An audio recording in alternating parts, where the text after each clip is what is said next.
Hi, I'm Claire Massoud, and I have a few remarks I'm going to read because I'm nervous about it all. But I did want to.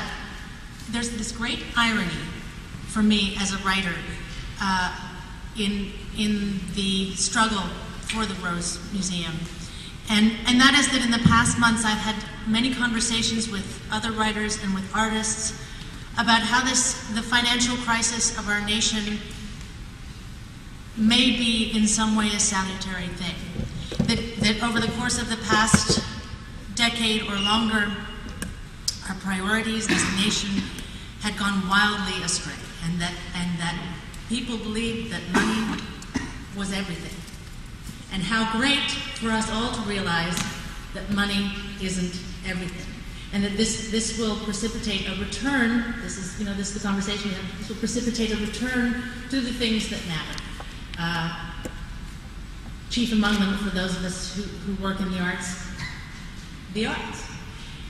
And so there's a very strange irony at the notion of the value of art in this climate being financial. And the importance of the museum being about what money the pictures can be sold for. I find that it's one of those moments when you say, have we learned nothing from all this? Have we learned nothing? Anyway.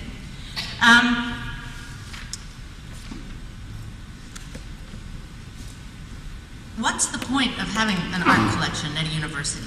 Well, you might ask, especially as this is not specifically an art college. One of the things about our times and the times in which money has mammon is the god, is the utilitarian nature of everything. This belief that things have to be purposeful.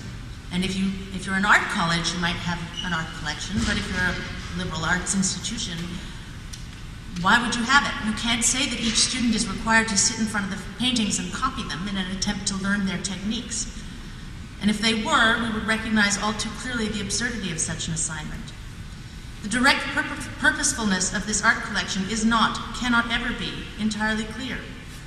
But why, too, have a library of books, especially in a virtual age, when texts can be summoned on screen from afar?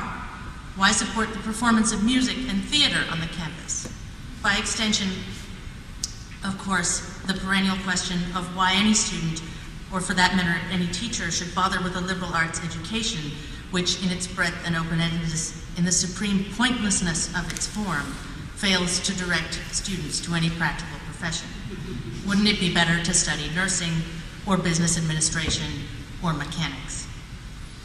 At a place like Brandeis, surely it still seems a heresy to question the point of the liberal arts. Even at this late date, we're still in agreement that the broader cultural education of our students leads to the richer lives of our citizens. We believe that teaching students not what to think, but how to think, teaching them how fully to be human rather than how to fulfill a practical vocation, is the privilege of an enlightened democracy.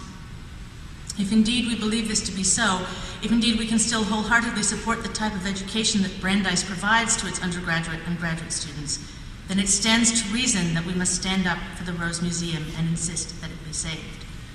What's at stake is not simply a handful of paintings and the sum of money they may bring at auction, a sum that must perforce prove insufficient, that can only temporarily relieve the financial challenges that the institution must face. No, what is at stake is the university's cultural legacy, a collection that both speaks for and speaks to the members of the institution itself. The Rose represents an investment in recent and contemporary American culture in the art of the 20th and 21st centuries. And I think what Stephen was saying earlier is so important, that it invests thus in we are the stories we tell ourselves, we are the pictures we paint of ourselves, we are the art we create of ourselves. And to have a resource of this kind that represents the art of the past 50, 60 years, and to let it go seems unthinkable. It's not only unthinkable for the students and staff and faculty of Brandeis, but for the community at large. Its dissolution would not be a temporary solution, but a permanent loss. When the short-sighted cabinet members of our previous administration, not university, national, organized and oversaw the invasion of Iraq in 2003, was widely agreed that one of their most egregious early failures, and that's saying a lot given how egregious was the entire enterprise, was their indifference to the invaluable collections at the Baghdad Museum. There, thousands of irreplaceable Mesopotamian treasures were looted under the noses of the American military, who stood by indifferent as the cultural legacy not just of Iraq, but of Western civilization. It was, don't you remember from school, the cradle of civilization between the Tigris and the Euphrates, was dismantled in the space of 4 days in April 6 years ago. The international outcry was intense. The effort to retrieve the lost pieces has been passionate and prolonged. Even as the museum reopened for the first time last month, thousands of pieces are still missing and may always be, among them several dozen of the museum's most significant artifacts. At the time of the looting, another American moment of which we can be proud, Secretary of Defense Donald Rumsfeld famously had this to say: "Stuff happens, and it's untidy, and freedom's untidy, and free people are free to make mistakes and commit crimes and do bad things." These words have been remembered and cited as an example of our nation's arrogant ignorance, proof that we're just as culturally vacuous and morally bankrupt as our detractors would like to believe. The Rose Museum may not be the Baghdad Museum, but the analogy is not the less valid for that. Here in America today, in a time of economic crisis, as Baghdad was in a time of civil and political crisis in 2003, we find ourselves the custodians of our cultural heritage. We can choose in this crisis to protect that heritage, to safeguard that for which, in principle, we exist, or we can sell off that heritage, loot our own vaults in order to pay off a few short-term debts. If we empty the vaults, though, then we're faced with another question altogether. What do we stand for as a culture? Or in this case, what does Brandeis stand for as an institution? Why not cut the French department while we're at it? There are savings to be had there, and nix ancient history in the bargain. Yes, Rumsfeld was right. Free people are free to make mistakes and commit crimes and do bad things, but that doesn't mean we should applaud them for it, nor that we should tacitly condone it. When we see mistakes in the making, we must speak out and try to stop them.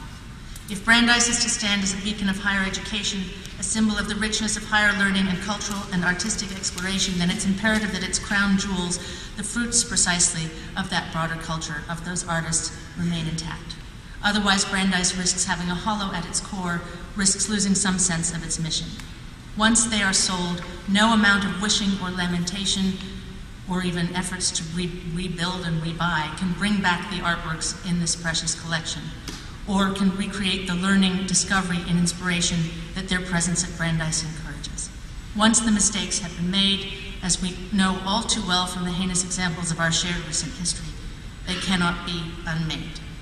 And many of you may be familiar with Holland Cotter's article in the New York Times last month, but I thought I would just close with his opening paragraph to that article, which is, "Cease and desist is the advice I give university administrators toying with thoughts of closing their campus museums and peddling the art, as Brandeis recently threatened to do.